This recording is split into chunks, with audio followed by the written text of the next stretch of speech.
I work as a developer at Hive. I will talk very little about what we do at Hive and the app we make, but the main focus will be on what we're sharing in terms of code, why that is good, and why some things can be used and why some things can't.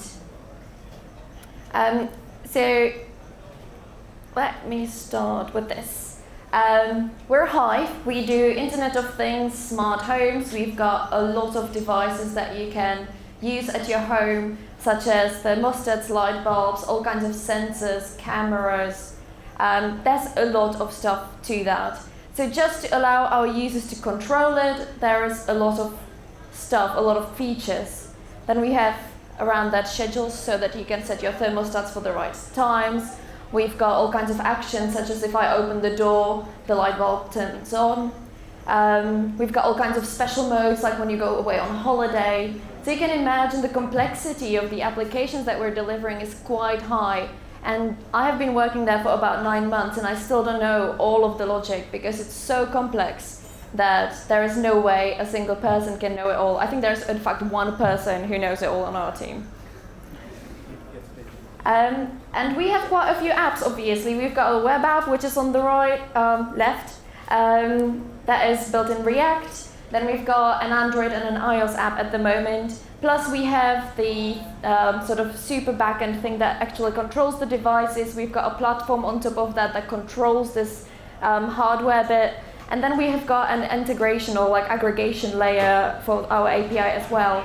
So essentially there are at least 6 teams that need to coordinate whenever we're shipping a new features, which you can imagine is really complicated. And so we decided to use React everywhere, or at least everywhere on the front end. And although that seems like a great idea to a lot of people will get really freaked out by the idea that they have to use JavaScript everywhere. And so before we could actually embark on the React Native journey, which happened about 6 months ago, we really had to sell it not only to the business, but also to other developers. And here are the few points that we used to sell it to people. And the main thing is the idea that you can reuse your code. And that is exactly what I'll be talking about, because that is the main thing about React Native.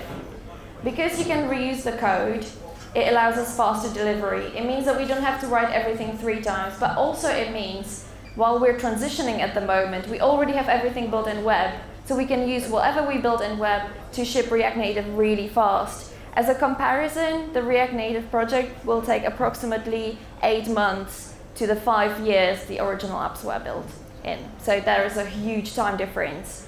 And because the delivery is faster, the costs are lower. That's how you sell it to your boss. Just say you'll save money and they'll love it. And at the end of the day, it's also easier to hire people because instead of hiring an iOS, an Android, and a React dev, you just need to hire one of those. And needless to say to you guys here, it's really cool technology, so people kind of want to use it. So there are quite a few reasons why to transition, although it might be a painful thing to do when you have original native apps, it's still really worth it. So now I'm getting onto the point of how did we journey from web to native, and there is a part to it of how did we take the code from web to native, but also how did web developers suddenly become native developers. Before I started working on the React Native app, I made a few assumptions about what we can reuse. I kind of like mentally split the application into 3 parts, the UI components, styling, and business logic. I thought that the UI components will be reused quite easily because of Fiber, because of the way we render things. I'll get to it later.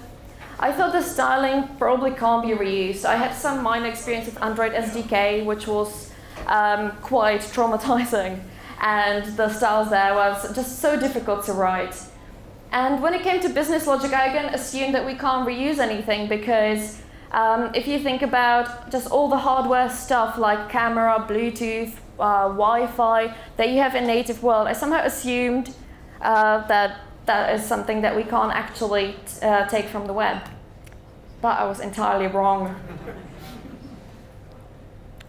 In order to actually explain why I was wrong, I will take you through super quickly, how React Native actually works and what that means for us in terms of reusing the code.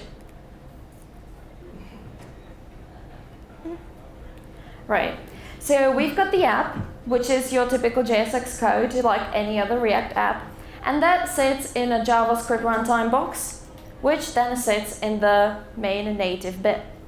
And then there is this tiny layer between your JavaScript and your native bit, which is called the React Native bridge. Now, the important bit is that we are not compiling the JavaScript application into native code. We're not compiling it down into Java. We are still running it as a JavaScript application. We are not using a web view. That is an important distinction because web view would not allow you to actually communicate with the native world very easily. So it's kind of a strange hybrid that is quite like a new approach in building this kind of native applications. And then there is the React Native bridge, which literally is a sort of communication systems between the JavaScript and the native world.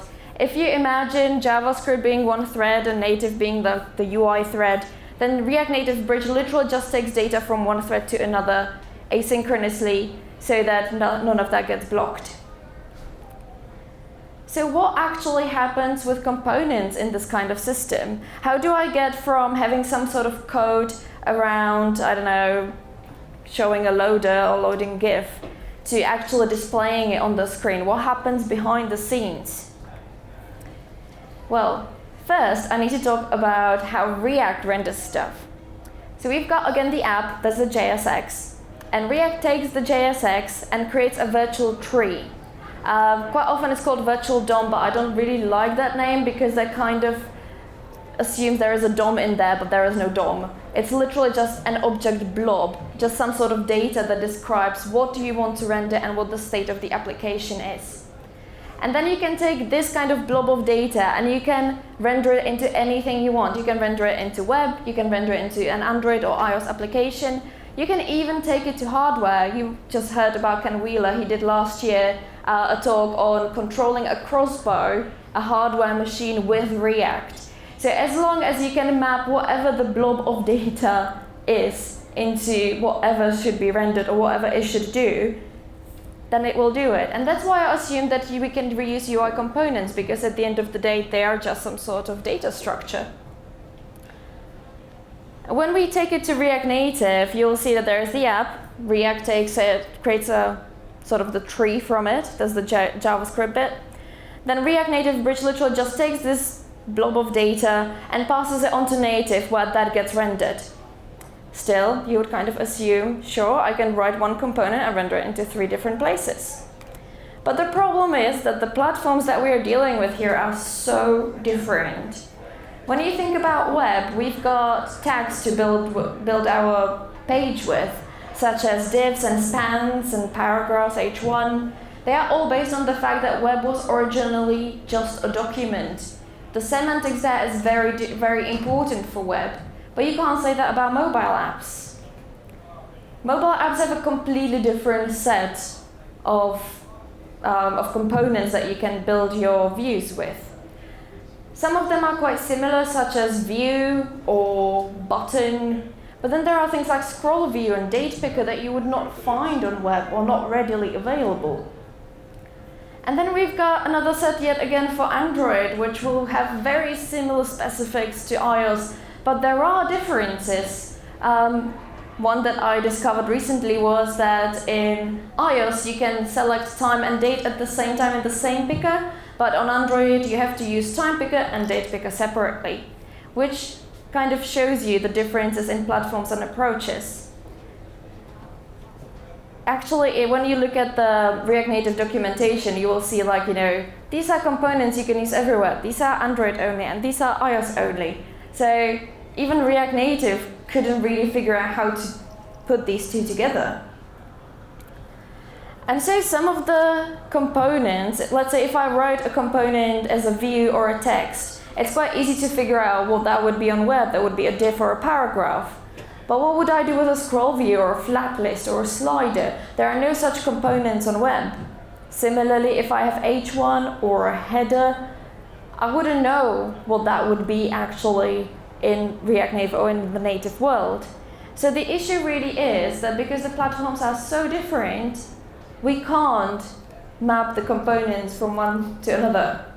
It's just, like there are approaches, but the moment you start, moving the platforms together, you need to make compromises. There are some cross-platform component systems. One of them is React Native Web. That one takes whatever you write in React Native and sort of passes it into web code.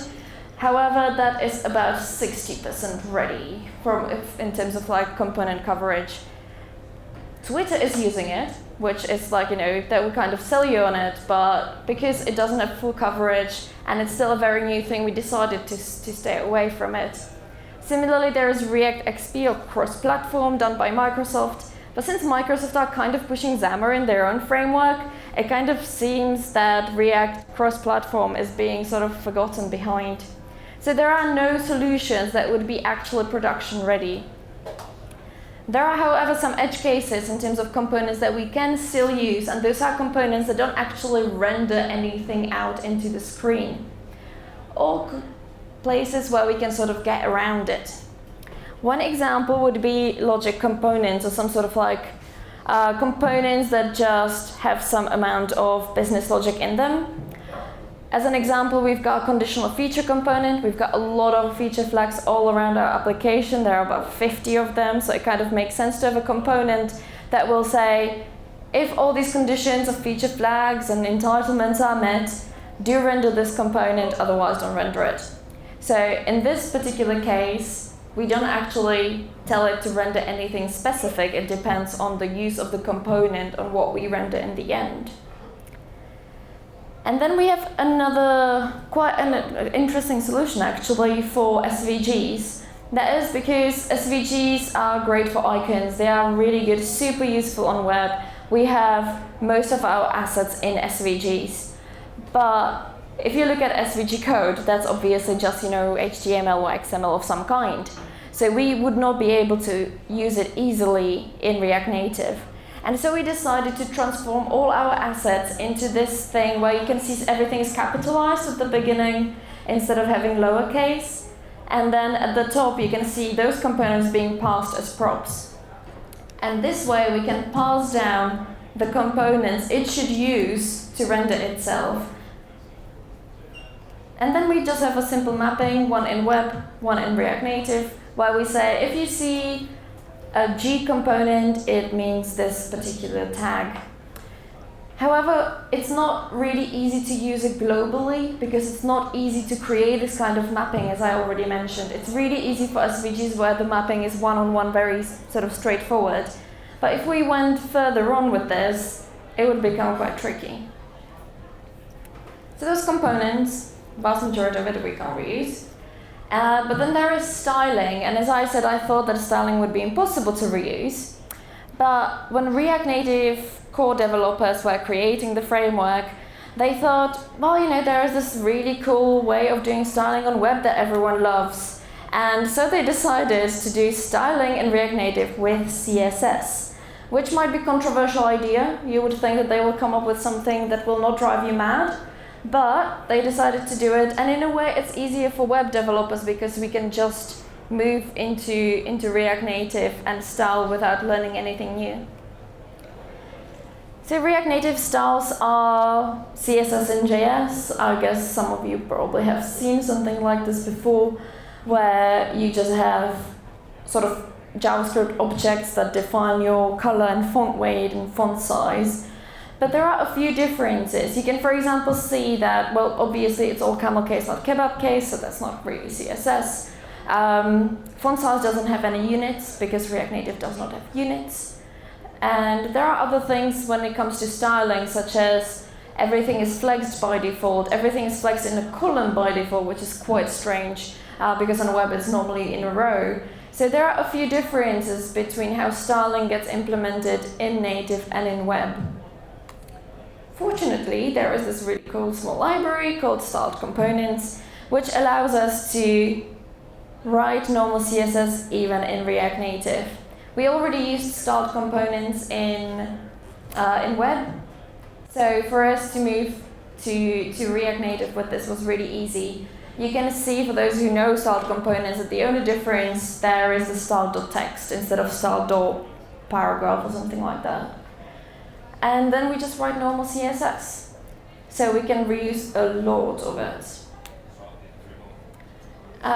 When we started doing the React Native conversion, our design team took this opportunity to create a completely new design system and redesign the whole application, which actually was a bit of a blessing in disguise for us, because they created a whole concept of, I mean, it's like a normal design spec, right? You've got your colors, you've got your spaces, but that for us means that we can define variables, and variables are something that is really easily reused, no matter whether it is on web or in React Native. We specify everything with pixels, and then start components strip it out automatically for us, which is really nice. And then the designers also designed all our screens in a very specific way. It is quite small, but you will kind of see that there is some header on top. There is some product image, there is some sort of like curve there is a title and a list of items. And all of these are components defined for us, which essentially means we build a component once, and then we build a screen like a Lego, which is really, really nice for us as developers. But that ultimately also means that sometime in the future, when we are redesigning web as well, we could just take these screen definitions, and similarly to the way we did it with SVGs, we can just inject different components here, because the page will have the same structure as it would have in native, but different elemental components. So we can say in web, header is this, and in React Native, a header would be that. And so we're really loving it. Building screens for us is actually really easy now. Well, until you find some quirks, but normally it's easy. And then there is business logic, and as I said, I kind of assume that you can't reuse any of that. But again, I was actually really wrong, because business logic is the main thing you can reuse, and that is what really speeds us up. If you think about what we have to write in native, or what is native specific to what is in JavaScript, then for native we need the hardware integration. As I mentioned, there's a camera on Wi-Fi and Bluetooth and all these things that we don't have on web. Then there are some native SDKs, such as for analytics, we needed to use a specific SDK from Adobe, so there was no way around it. However, if you remember the original graph of how React Native works, it sits in a JavaScript box, which means it still just runs JavaScript. And things like Redux, our entire state, can just sit in there and run exactly like it would on web. Similarly to translations, those are just like some kind of data and configurations that we have in our application.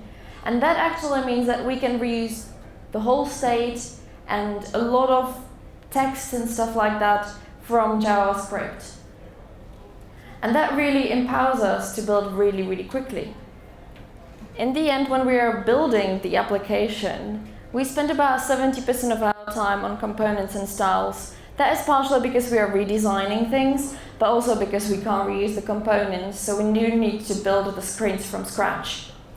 Then about 20% of our work would be on business logic, but that is simply because we need to move things from our web app into like a shared place where we can sort of reach to it from React Native. But essentially, it's all written. All we have to do is move it from one place to another, and that's it. And there is a tiny bit of native work, but most of the time, React Native has an amazing ecosystem of libraries. So we can just sort of pull it in and just start using whatever was written by somebody else and do some basic integration in our Redux sagas. Very few times we had to fork a library and make some changes, but at the end of the day, that is quite a minimal amount of work for us. And so to sum this up, we can't reuse UI components practically at all.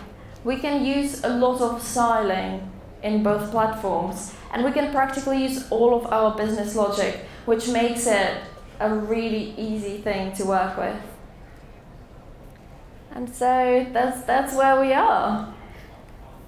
And we've got a few more steps to take. The app is not 100% ready, But we have released it to beta users, and generally speaking, surprisingly, the performance is sometimes much better in React Native application, especially on Android. It's quite surprising to see just how much nicer and smoother the experience is for the user.